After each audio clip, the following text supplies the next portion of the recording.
Current account surplus था. अब खान साहब थोड़ा सा मैं पॉलिटिक्स की तरफ आना चाह रहा हूं. हमारे साथ ऑनलाइन सिद्दीक जान भी हैं, वो आपसे कुछ एक इंटरेस्टिंग क्वेश्चन पूछना चाहते हैं, तो आप थोड़ा सा उस पर भी रोशनी डाल दें जी. Over to you Siddique. जी बहुत शुक्रिया. खान साहब मेरा सवाल यह है कि बहुत ज्यादा आप पे इस बात पर तनकीद होती है कि कुछ ही हफ्ते पहले आपने फ्री अदरीस साहिबा के प्रोग्राम में कहा था कि आर्मी चीफ कोई भी आ जाए इससे आपको फर्क नहीं पड़ता, लेकिन अब आप कह रहे हैं कि इनको आर्मी चीफ नहीं लगाना चाहिए. आपकी रिजर्वेशंस क्या हैं, क्यों इनको आर्मी चीफ वो नहीं लगाना चाहिए? देखिए सिद्दीक, मुझे हैरत होती है वैसे कि इन दो करप्ट फैमिलीज ने, इन्होंने सिर्फ पाकिस्तान को बैंकरप्ट नहीं किया, इन्होंने इस करप्शन को एक्सेप्टेबल करवा दिया कि लेकिन उन्होंने जो सबसे बड़ा जुल्म किया ना, इन्होंने हमारी जो इखलाकियात है ना, एक मुल्क बेसिकली चलता है मॉरल स्टैंडर्ड्स के ऊपर. मैं मेहनत क्यों करूं अगर माशरे में करप्शन को आप अलाउ कर देते हैं और बुरा नहीं समझते, तो क्यों कोई आदमी 15-15 घंटे काम करके मेहनत करके करे. सो जो बेसिस होती है ना सोसाइटी की, वो अल्लाह ने कुरान में लिखा हुआ है अमर बिल मारूफ वो नही अनिल मुनकर, यानी अच्छाई के साथ खड़े हो और बुराई के खिलाफ जहाद करो. माशरा मॉरल स्टैंडर्ड्स के ऊपर चलता है. मैंने अपनी यूनिवर्सिटी डेज से लेके कोई 20 साल क्रिकेट की वजह से मैंने वो मगरबी माशरे अंदर से देखे हुए हैं. आप यकीन करें कि जो अगर मुझे कहे ना दो फर्क क्या है, क्यों वो ऊपर हैं क्यों हम नीचे हैं, दो क्या चीजें हैं. एक वहां का रूल ऑफ लॉ है, कोई कानून से ऊपर नहीं है. बोरिस जॉनसन बाहरी अक्सरियत के बावजूद एक चीज पर निकला है कि उसने जब सोशल डिस्टेंसिंग थी कोविड-19 के दौरान, उसने एक गेट टुगेदर कर ली अपनी डाउनिंग स्ट्रीट में.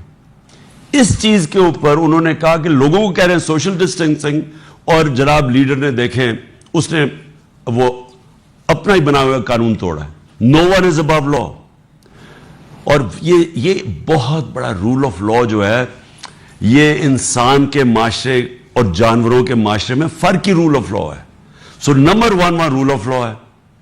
वहां कोई तस्वर नहीं कर सकता कि एक आदमी लंदन में बैठा हुआ है अरबों रुपए की प्रॉपर्टीज पे, एक रसीद नहीं बता सकता कि पैसा किधर से आया है. कभी कोई झूठ बोलता है, कभी कोई झूठ बोलता है. झूठ बोल के बाहर भाग गया, दूसरी दफा झूठ बोल के बाहर भागा. पहले दफा उसने कहा कि मैंने कोई मुआहदा नहीं किया था जनरल मुशर्रफ से जब ये बाहर भागा था सऊदी अरेबिया, वो सऊदी शहजादे ने आके मुआहदा दिखा दिया था. अब फिर बाहर भाग गया कि मरने लगा जी, 100 बीमारियां हो गई, फिर बाहर चला गया. और इसके भाई जो प्राइम मिनिस्टर, एफिडेविट इसने अदालत में दी थी कि जी ये वापस आ जाएगा. अब वो आदमी मुझे जरा सिर्फ उस माशरे का ये बता दे कि क्या हमारी मोरालिटी होगी कि एक इंपॉर्टेंट पाकिस्तान की सिक्योरिटी के लिए सबसे इंपॉर्टेंट पोजीशन है आर्मी चीफ की, कौन फैसला करेगा? एक मफरूर, एक झूठा आदमी, एक करप्ट आदमी, एक बिलियंस उसके बाहर प्रॉपर्टीज पड़ी हुई हैं उसके और उसके बेटों की, कोई जवाब नहीं दे सकता कि किधर से पैसा आया.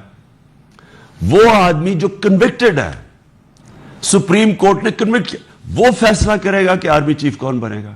या आसिफ जरदारी फैसला करेगा जिसके ऊपर करप्शन की किताबें हैं उस वक्त जब भी, और अनफॉर्चुनेटली इनको बचाया गया है, जो भी वजह है इनको बचाया गया, नहीं तो ये कोई भी मुहज़्ज़ब माशरे में अभी तक जेल में होते.